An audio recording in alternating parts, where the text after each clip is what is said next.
అదే RTV app వార్తల్ని క్షణాల్లో చదివే అవకాశం ఉంటుంది. ఒక న్యూస్ పేపర్, ఒక టెలివిజన్ ఛానల్ మీ చేతుల్లో ఎప్పుడూ ఉంటాయి.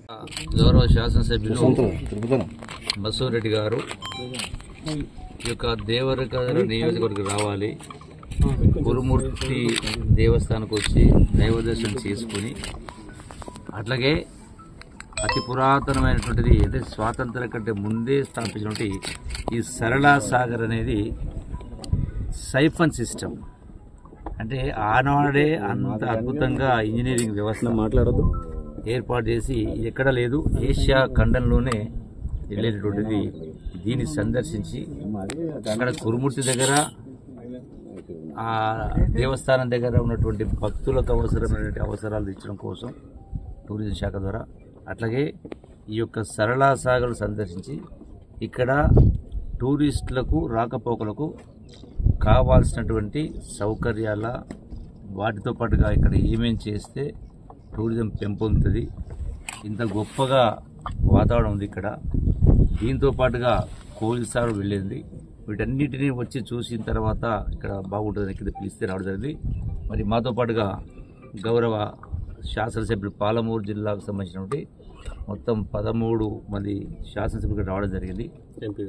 అట్లాగే ఎంపీ గారు, అట్లాగే వంశీ చంద్ గారు, ఏఏసీ సిడబ్ల్యూసీ మెంబర్ గారు, అట్లాగే ఏఏసీ సెక్రటరీ సంపత్ గారు, శాసనసభ్యులందరూ కూడా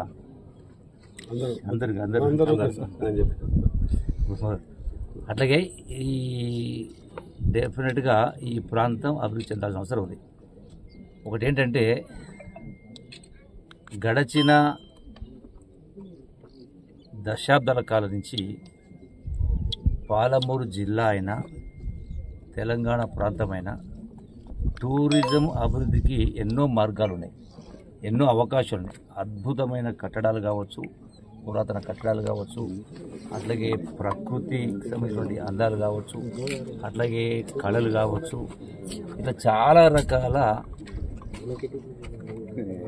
మనకు పెద్ద ఎత్తున ఉన్నాయి రాష్ట్ర మొత్తంలో కూడా.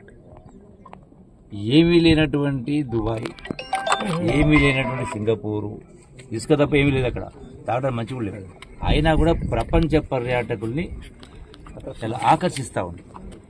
మరి ఇన్ని ఉన్నటువంటి ఇంకో వైపున అటవీ సంపద, ఇన్ని ఉన్నటువంటి మన రాష్ట్రంలో, ఈవెన్ మన దేశంలో పోల్చుకుంటే కూడా చాలా అసలు 1% కూడా మనం టచ్ చేయలేకపోతాం. అందుకని ఈనాడు ఏదైతే కాంగ్రెస్ ప్రభుత్వం రేవంత్ రెడ్డి గారి నాయకత్వం రావడం జరిగిందో, ఈ యొక్క టూరిజంను పెద్ద ఎత్తున అభివృద్ధి చేయడం కోసం మనకు నిధులు కూడా గడగడ కొంత పెంచడం జరిగింది. ఇంకా చాలా చేయాల్సిన అవసరం ఉంది.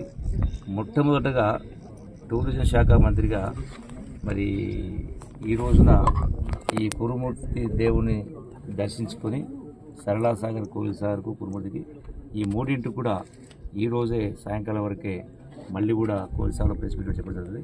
కొంత శాంక్షన్ కూడా ఇచ్చేట్టు ఏర్పాటు చేస్తాం. ఏంది ఎంత అనేది అక్కడ సవివరంగా తెలియజేయడం చేస్తాం. ఒక అద్భుతమైన ప్రాంతం సరళా సాగర్. మీరు చెప్పినట్టుగా దశాబ్ద కాలాల నుంచి సరళా సాగర్ను 2 దశాబ్దాల నుంచి కూడా దీన్ని టూరిజం శాఖ చేస్తామని పలు శాసనసభ్యులు వెల్లడించారు, ఎవరు ఇక్కడ చేయలేదు. ఇప్పుడు పరిస్థితి ఏంటంటే తప్పనిసరిగా దీన్ని ప్రాచుర్యంలోకి తేవడం కోసం దీనికి కొన్ని కొత్త నిర్మాణాలు కావచ్చు, అట్లాగే కొంత గ్రీనరీ కావచ్చు, వసతులు కావచ్చు, ఇవన్నీ కూడా ఏర్పడడం కోసం ఏంది అవసరం ఉందో మా అధికారులు కూడా చర్చించి ఈరోజు దానిపైన డెఫినెట్గా కొంత శాంక్షన్ ఇచ్చే కార్యక్రమం చేసి ముందుకు తీసుకుపోయే కార్యక్రమం చేస్తాం. టూరిజం శాఖ కానీ ఈ సంపద అనేది అతి అరుదుగా నిర్మించబడింది మన ఇండియాలోనే, దీన్ని ముందు కాపాడే ఏర్పాటు చేయండి. పురాతన కట్టడాలు, చారిత్రక సంపద, హెరిటేజ్ స్ట్రక్చర్స్, బిల్డింగ్స్ ఉన్నాయి. సో డెఫినెట్గా వీటిని కాపాడుకోవచ్చు. మీరు కాపాడుకుంటూ టూరిస్ట్ను అట్రాక్ట్ చేసే కార్యక్రమం చేపడతాం. మరిన్ని వీడియోస్ కోసం ఛానల్ ని సబ్స్క్రైబ్ చేయండి, లేటెస్ట్ అప్డేట్స్ కోసం వాట్సాప్ ఛానల్ ని ఫాలో చేయండి, అండ్ లింక్ డిస్క్రిప్షన్ లో ఉంది.